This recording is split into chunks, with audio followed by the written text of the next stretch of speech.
Good evening, Texas bikers and bikers all across the nation. This is Texas Biker Radio, number 377. My name is Mel Popeye Moss, my co-host, Mel OG Robbins. We are with you each and every week, and we sponsor this program, our motorcycle club, Sons of Liberty Riders MC, along with some help from a few of our friends. And good evening, Mel. How are you doing? Just fabulous. Well, like I told you moments ago, I'm all doped up and ready to go. There you go. I'll tell you. I don't know. Allergies must still be a thing because I keep losing my voice. Oh yeah. It still is. Yesterday was mountain cedar. It was in the moderate range, but it's still there. Oh, so, okay. Yeah, and that's what gets me every time. And my voice does go away from time to time. It's have yet to figure it out, but it happens. Well, Mel, let's start out with the wrongful arrest that happened up in Hunt County here about what was it? About a week ago. They had what some people call a mass shooting. There was a party that they were having. It was Texas A&M Commerce was having a party up here in Hunt County, and from what I understand, there's quite a few people at that event. The Sheriff Randy Meeks. Mel, did you see him on the news? That guy's a piece of work. Yeah, most of them are anymore. Yeah, I'll tell you. Especially Texas sheriffs. I don't think these people, our people, Texans, do their due diligence when it comes to selecting these sheriffs, these county sheriffs.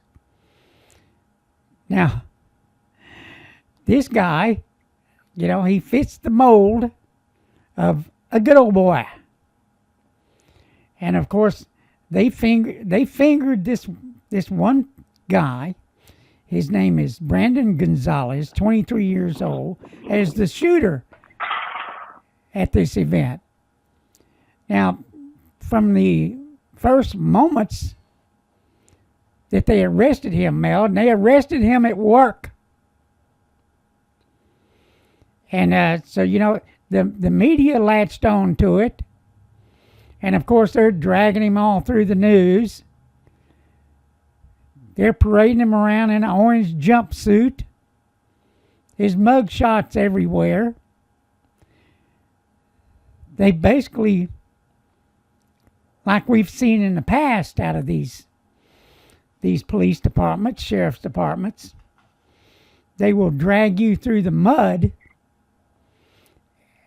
and give you all hell and put you under $1 million bonds. That sound familiar? Yeah, that's their favorite number. Yeah. So, so this Randy Meeks from the beginning was saying, hey, I wasn't even in the building. I was out in my car on FaceTime, whatever that is, Mel. I don't really know that particular app, or maybe it's just he's doing Facebook FaceTime. I don't know. But anyway, he's out in his car.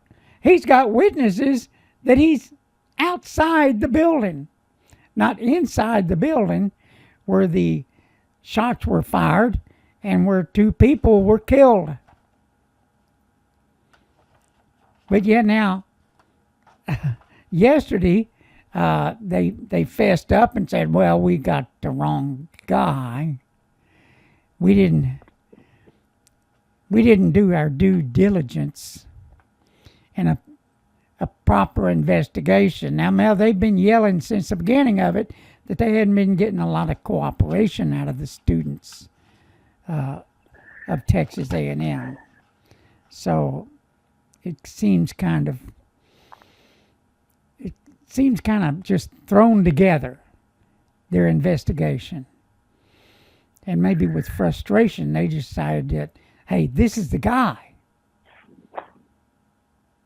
because one person had identified Brandon Gonzalez as a suspect or as the shooter, and they just ran with it. Now we see this again and again in Texas, and I have no doubt it happens all across our country. Well, I have no doubt that law enforcement has a tough time getting anybody to cooperate with them anymore. Yeah. You know, to enlist cooperation means you either have to be respected or liked. Yes. One of the two. Yeah. And law enforcement sure as hell is lacking a lot of respect from citizens across the country over all of the crap they've been pulling through these last few years. You know, and like, you know, you kind of mentioned casually, but there's a lot to it there, you know, that the citizens of this country and this state are really kind of responsible for the end product here, because we have elections. You know, nobody's, like you said, nobody's doing their due diligence.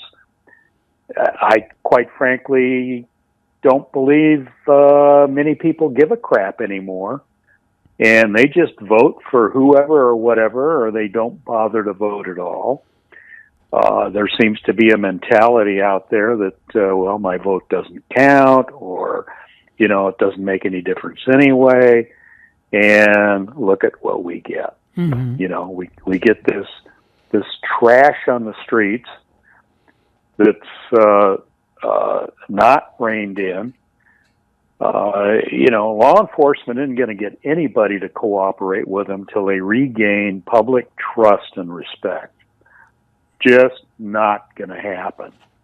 And it's a pity, because there are some guys out there that are damn good law enforcement officers. Yeah. But, you know, they're being colored with all the rest of them, as, you know, maybe they should be, because they're damn sure not policing their own either. You know, Mel, and especially these sheriff's departments where they're elected officials. And, you know, it seems like the prerequisite for becoming a sheriff is maybe a family name. You go back generations of law enforcement in a certain city, certain county, or maybe they attended a certain college.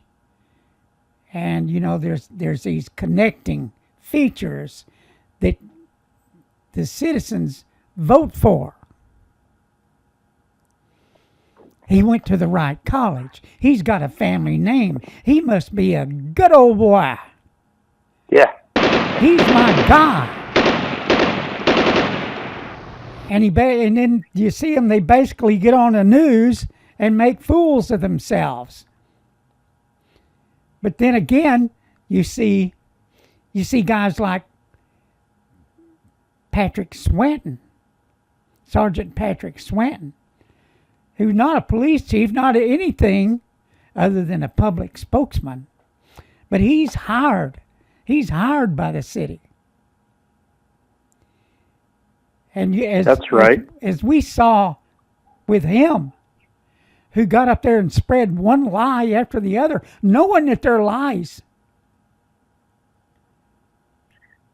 He and whoever the chief of police is are still an end product of elections. Yes. Because those people are hired by mayors, city managers, city councilmen, whatever the hell you want to call them. Yeah.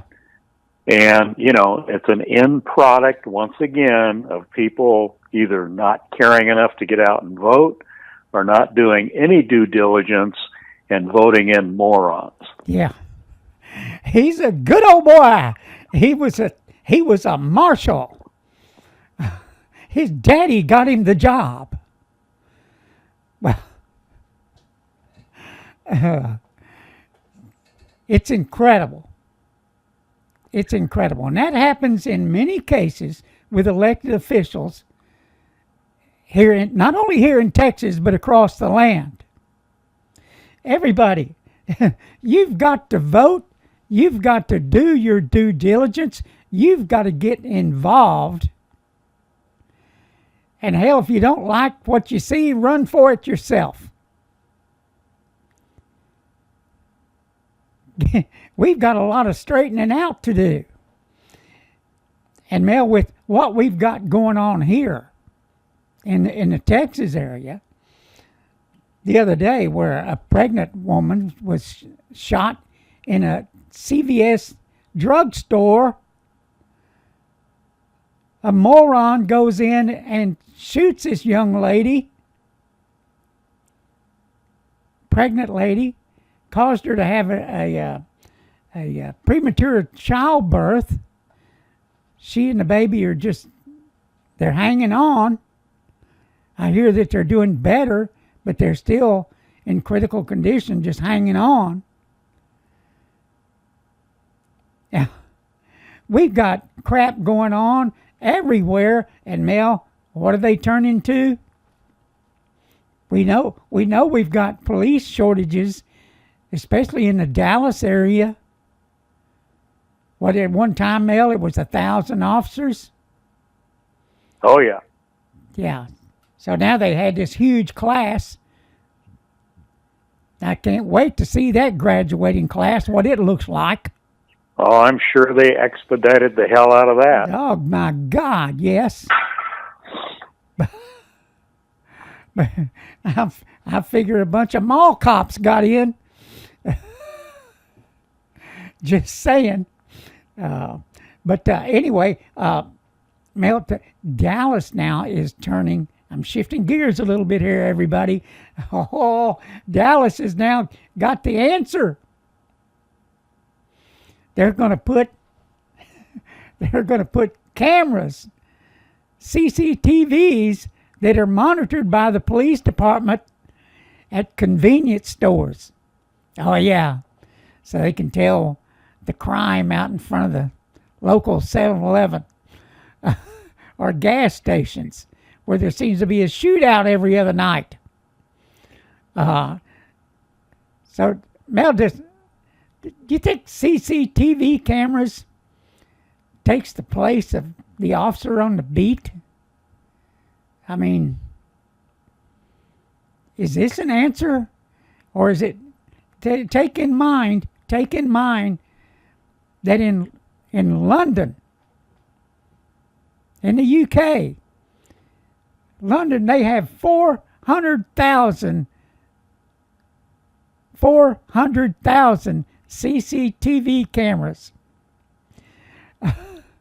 How many cameras can one person monitor, do you think? Well, and that's probably not the only problem, because when Big Brother starts doing stuff like that, Mm-hmm. you have no idea what else they're applying to that video. We're talking about facial recognition, all kinds of stuff going on behind the scenes. Mm-hmm. In the name of, we're going to protect you. Yeah. So, you can bet that a lot of that video is being run through computer programs for facial recognition. I'm telling you, that's what's partially behind it. Yeah.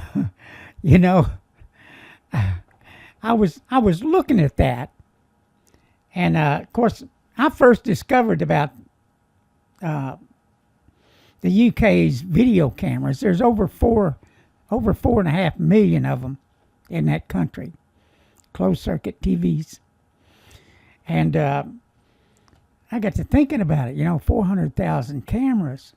How many screens can one person monitor? And my guess on it is maybe 40,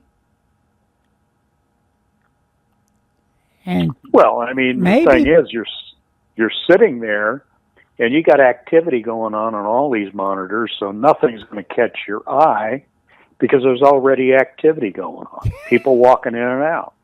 Yeah. You can tell everybody right now, you can watch this stuff on Netflix. It's called, what is it called? It's called Caught on Camera. And it's interesting. I find that most of the crimes, well, a lot of it's not really crimes. They have a lot of bar fights over there in the UK, and in particular in London, especially on weekends and special events and holidays. They have a lot of bar fights. It's incredible. And, young people running the streets. That's mainly, it doesn't really catch any serious crimes.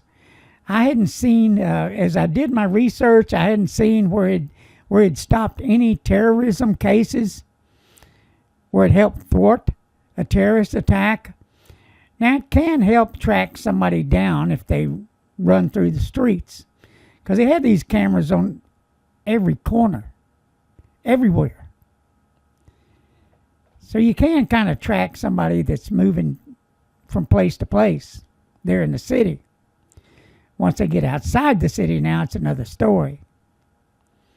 Or outside of their cameras. So it's just, it hasn't really, I don't think, stopped any major crimes, or at least I haven't found it. But it does help maybe kind of control the drunks, if that's your goal. And I see it, to have, I don't think it does replace officers on the street. I think it does a poor job of that. What it does require is officers to answer these calls whenever they see something going on. And in particular, for this to work, they have to be pretty close by. It's not like Texas where everything is spread out. Go ahead. Well, and I think we have a right to privacy. Mm-hmm. I mean, I don't particularly care to be on a closed circuit TV camera as I'm walking down the street. Having the authorities watch where I'm going and what I'm doing. There's a lot of ramifications here. Yeah, there is. I think we're seeing just the tip of the iceberg. God only knows where the hell else those cameras are going to end up going.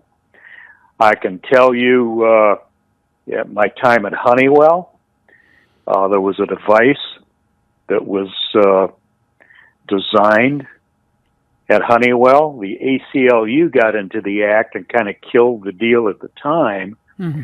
But they had constructed a device that you could park in different areas of neighborhoods mm-hmm. that would report a shot being fired and give an exact location to the police department. Oh, wow. Now, well, there was another little, let's say, benefit to the device, and that was it could pick up conversations anywhere. So the ACLU got into the act and demanded that Honeywell put in some kind of filtering device that would knock out general conversation and only pick up the report of a shot. Right. And, triangulate that. But, that's been pretty well undone. Most people don't realize, I'm sure a hell of a lot of people do, but most people don't realize that we're carrying devices that record our voice all the time now, whether we know it or not. Mm-hmm. Hell, I catch my phone all the time where Google has turned itself on and is listening with the little message on the screen saying, do you have any instructions, or I'm listening, like it's it's expecting you to command it to do something, but by the same token, Lord only knows where the hell your conversations are being recorded. It's just like these Amazon devices that a lot of us have in our homes now. That my wife and I were noticing the other day. She said that thing keeps popping on and off. Oh yeah. You know, the little halo ring keeps coming on. And I said, I noticed when I was out in the kitchen, the one out there was doing it too. So I'm telling you, we are losing every liberty we have. Yeah. That's the reason I don't have an Alex or Felix or whatever they're called in my home. Yeah, And, I can't remember the damn name of it. Yeah, what that you holler out, but I'll tell you, there are times when I'm watching TV and it will it'll trigger this device and it starts giving a definition of a word.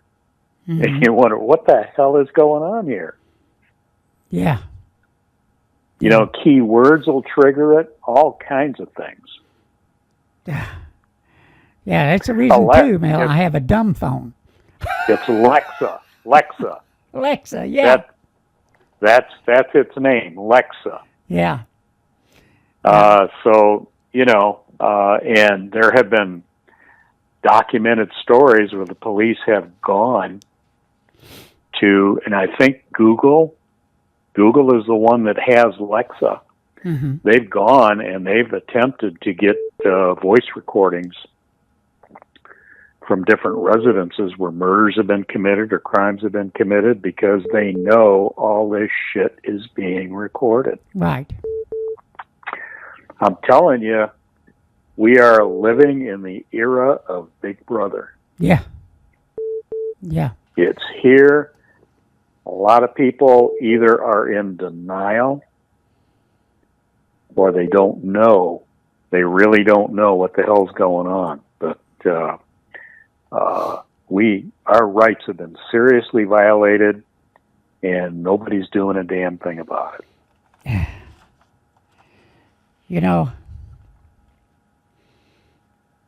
Like I said, I got a dumb phone.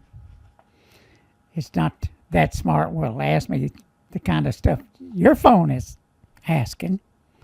But, I mean... You sure it doesn't have Google on it? Well, I don't know. Hell, it might, but it don't ask me any questions. But I do have now closed-circuit television at my house. But, Mel, if more people had them, and I don't see why they don't nowadays because they're relatively cheap, is the fact that if someone comes up messing around your house, whether it be a predator or whether it be a cop who's snooping around outside your home, maybe that would save a life when you look out there and you see that it's a cop and take the proper actions. Like, what in the hell are you doing out there? Oh, hell, you could get shot you know what I'm just for looking out your window. Yeah.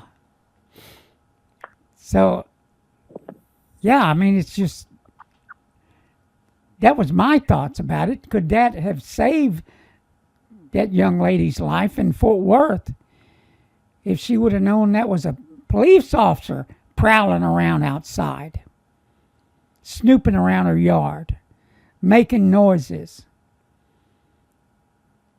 Could that have made a difference? And, that maybe it could have.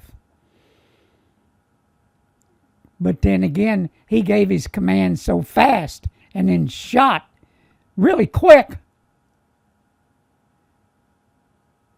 So whether that would have worked or not, I don't know. But I mean, it's just an idea, and it's just a topic to discuss CCTVs, and is that really an answer what we see going on in Dallas. Because, that police chief, the lady police chief, she is from Detroit. And isn't that the home of RoboCop? Yep. I'm telling you, the whole motive behind those CCTV cameras is facial recognition.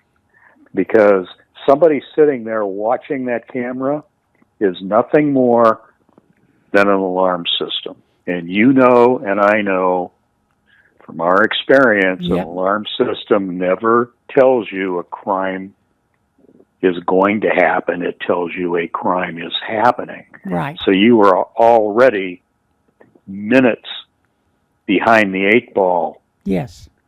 On responding. Yes. Now, police are historically slow to respond. Yes.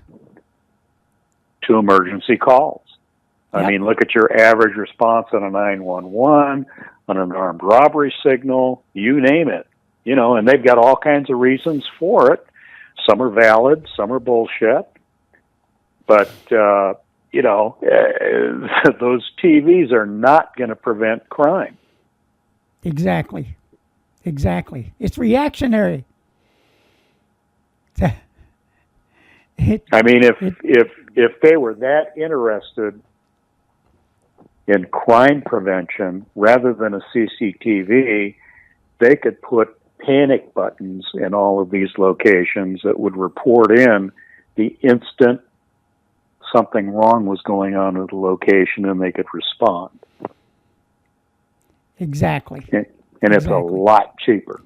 Mel, when I was on the streets, and both of us were in the alarm industry for years. And when I was on the streets, the only time I saw the police really get there fast is when I reported a burglar in a building.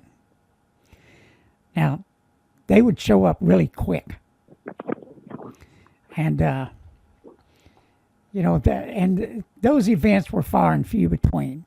I probably had, in 10 years, I probably had 5 of those where I came up either answering an alarm, not answering an alarm because I was a serviceman, but after an alarm had gone off and didn't reset.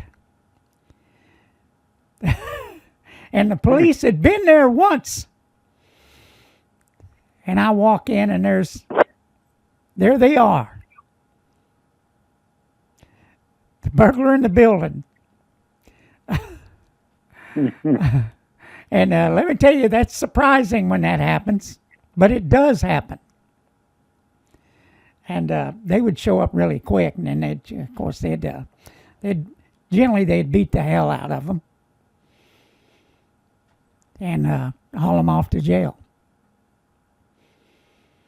And depending on what kind of business it was, many of them would help themselves, and it would get blamed on the person that was caught breaking into the building.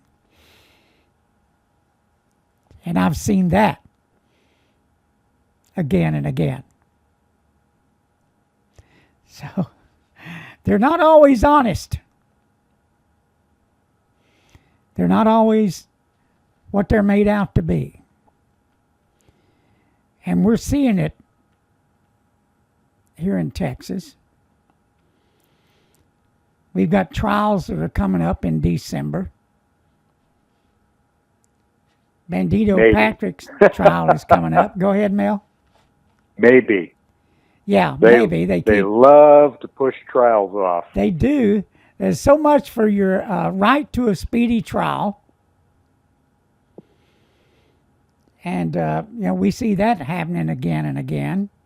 It's delayed. They drag you through hell. And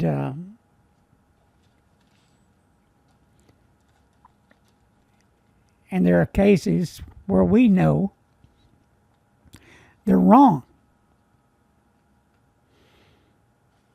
And they're wrong for what they're doing to motorcyclists here in Texas, the profiling that's going on.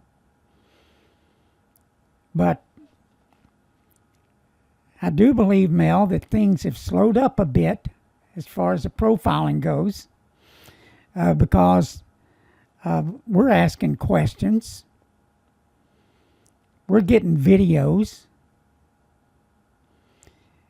And we're showing the truth about motorcycle profiling and its goal to fill databases. And in many cases, they're filling databases with innocent people. And we see this again and again. And as we find out more, it's the reason we ask you to check and see if you're in a gang database, especially here in Texas. That's where we're based out of. Now, we do have chapters in other states. I suggest if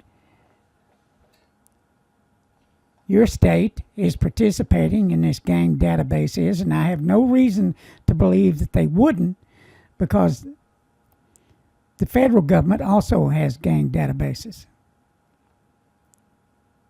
And they also have groups that they identify as outlaw motorcycle gangs. Now, Mel, we've said again and again, there's only one motorcycle club that has been convicted of being a criminal organization. And that basically went to the wayside when it went up to the upper courts. For years, the federal government has been after the Mongols and their patches, their trademarks. And they failed. Unless I'm wrong, wasn't that based on crimes that had been committed by some individuals years ago? Yes. Nothing current, so here we are talking about the sins of your father. Yeah. It's absolutely true. And, Mel, that can be the case with any other motorcycle club out there. That's right. We just said that last week. These things they're talking about. The events with motorcycle clubs happen years apart. It's not like it happens every night, because it doesn't. And I promise everybody we would be in the news every night if it was the narrative, if the narrative was true that law enforcement puts out.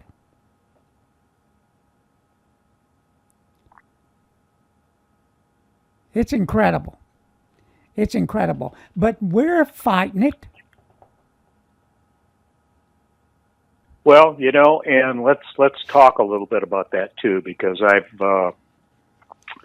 we had a comment not too long ago on Texas Biker Radio on our, I think it wasn't the website, it was on our Facebook page, where an individual had said, he was aware of some of his brothers who had been, they were actually, carrying, they had CHL, mm-hmm. They were carrying in their saddlebags. They were stopped. They obviously disclosed, they had weapons in their saddlebags. They had a CHL. And the officers ended up arresting them because they belonged to a certain club. Yeah. And I had immediately fired back under comments that, hey, if you can give us names, dates, and locations and times, we can recover video from this. Yeah. And he seemed a little confused with my statement, but it's as simple as this. All of these officers that are out there now have video cams Yes. attached to their uniform, we have a right to copies of that video under the disclosure of public information. Everyone needs to, if you hear of or you see an incident where a biker is being profiled, mistreated, or whatever, or your buddies tell you about an incident like that, all we need is the date that it happened, the location, like the intersection or whatever, and the time of day. And let's see, do we need their name, Popeye? Well, if Probably helpful. yeah, it'd be helpful if we have the victim's name and also the officer's name. Yeah, And victim's name especially and the officer's name. Yeah. If we can get that information, we are compiling videos for evidence to present to the lawmakers to get anti-profiling bills passed. We cannot get anti-profiling bills passed without proper documentation and evidence. You can't just walk into a legislator's office and say, look, we're getting the hell profiled out of us and we need a law passed now that says they can't do it anymore. Because they're going to sit there and look at you and say, well, okay, what's going on? Show me what's happening out there. And probably, you know, I still go back to, what was it, about 4 years ago. We were trying to get an anti-profiling bill passed, and it was kind of the same thing about, well, ho-hum, but then we produced that video, a young man in Austin that was stopped, and they demanded they be able to take pictures of his tattoos on the roadside, the whole bit. And these legislators sat there and watched this and were just blown away. Yeah. They could not believe what they were seeing. Now, the problem we had at that point was it was too late in the year to get a proper action mounted to get something like this passed. That's why we are starting now. We're starting early. We need to gather all of this information so we can arm ourselves to go to these legislators and get people behind these bills. And it needs to happen now because they're building all of the proposed bills now, even though the legislature isn't going to meet for another year. So we need y'all to get that information to us. We'll take care of it. We're not asking for money to cover the costs of getting these videos. We've got people that are sponsoring us that are helping to pay for stuff like this. We just need the information. Exactly. And Mel, let's touch one other subject, and that's the motorcycle gang databases, where we know people are being put into these databases that do not belong there. They may have never committed a crime in their life. They may not be a member of one of the so-called OMGs. They may not be a member of any club. Now we are finding these mistakes. We need to know your situation. Go to TexasBikerRadio.org. On the front page, there's a bullet there that says check to see if you're in a gang database. Do it. Check to see if you're in a gang database, whether you're in Texas or whether you're in another state. If you're in another state, it'll be one of your police entities that's running the gang database. They will have a place where you can check and see if you're in a gang database. The one at texasbikerradio.org, deals with Texas, goes to the DPS, and you will not end up in a gang database because you've checked to see if you're in one.